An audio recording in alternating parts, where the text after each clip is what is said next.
Hello friends, എല്ലാവർക്കും നമസ്കാരം. ഇന്ന് നമുക്ക് അടിപൊളിയായിട്ടുള്ള ഒരു മാങ്ങാച്ചാറിൻ്റെ റെസിപ്പി കണ്ടാലോ. ഇത് നല്ല ടേസ്റ്റുള്ള ഒരു മാങ്ങാച്ചാറിൻ്റെ റെസിപ്പിയാണ്. നിങ്ങളെല്ലാവരും തന്നെ ഈ വീഡിയോ ഒന്ന് കണ്ടു നോക്കൂ കേട്ടോ. ഈ അച്ചാർ തയ്യാറാക്കുന്നതിന് വേണ്ടിയിട്ട് ഞാനിവിടെ 2 വലിയ മാങ്ങ എടുത്തിട്ടുണ്ട്.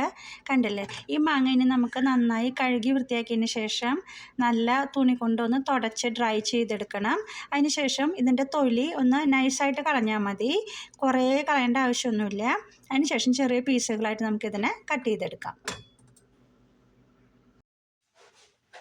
ഇപ്പോൾ നമ്മുടെ 2 മാങ്ങയും കട്ട് ചെയ്ത് വെച്ചിട്ടുണ്ട്. ഇനി നമുക്ക് അതിലോട്ട് ആവശ്യത്തിനുള്ള ഉപ്പ് ചേർത്ത് കൊടുക്കാം.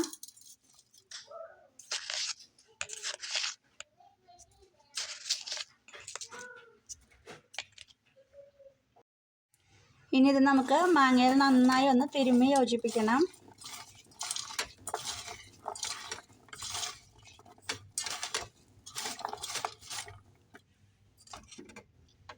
ഇനി നമുക്ക് ഇത് കുറച്ച് നേരം ഇങ്ങനെ വെക്കാം. അപ്പോൾ അതിൽ നിന്ന് വെള്ളമൊക്കെ ഊറി വരും. അതിന് ശേഷം നമുക്ക് അച്ചാർ തയ്യാറാക്കാനായിട്ട് തുടങ്ങാം കേട്ടോ. 1-2 മണിക്കൂർ നമുക്കിങ്ങനെ വെച്ചാൽ മതി. ഇപ്പം നമ്മൾ ഈ മാങ്ങ 2 മണിക്കൂർ നേരം ഉപ്പ് തിരുമ്മി വെച്ചിട്ടുണ്ട്. ഇതിൽ നിന്ന് ഇതാ വെള്ളമൊക്കെ ഊറി വന്നിട്ടുണ്ട്. ഇനി നമുക്ക് അച്ചാർ തയ്യാറാക്കാം. ഒരു പാൻ വെച്ച് കൊടുത്തിട്ടുണ്ട്. പാൻ ചൂടായി കഴിഞ്ഞ് നമുക്കിതിലോട്ട് ഓയിൽ ഒഴിച്ചു കൊടുക്കാം.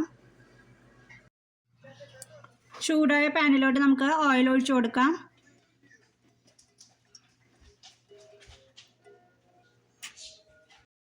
ഇതിലോട്ട് 1 ടീസ്പൂൺ കടുക് ചേർത്ത് കൊടുക്കാം.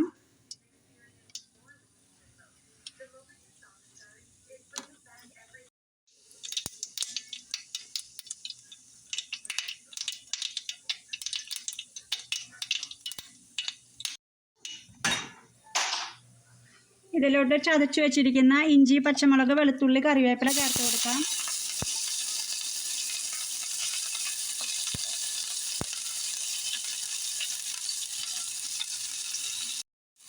ഇതിനെ നന്നായി ഒന്ന് മൂപ്പിച്ചെടുക്കാം.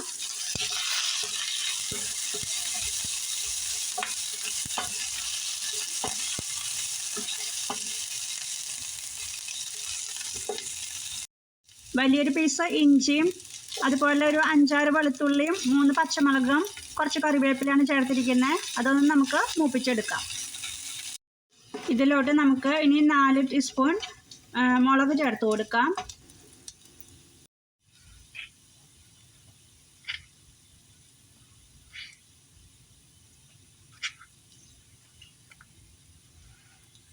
ഇനി അതൊന്ന് മൊരിയിച്ചെടുക്കണം.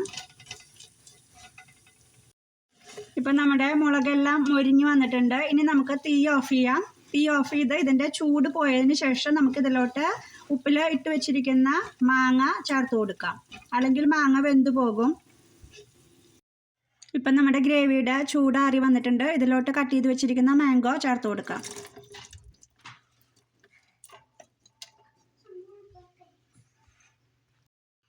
ഇനി ഇതെല്ലാം കൂടി നന്നായി ഒന്ന് മിക്സ് ചെയ്ത് കൊടുക്കാം.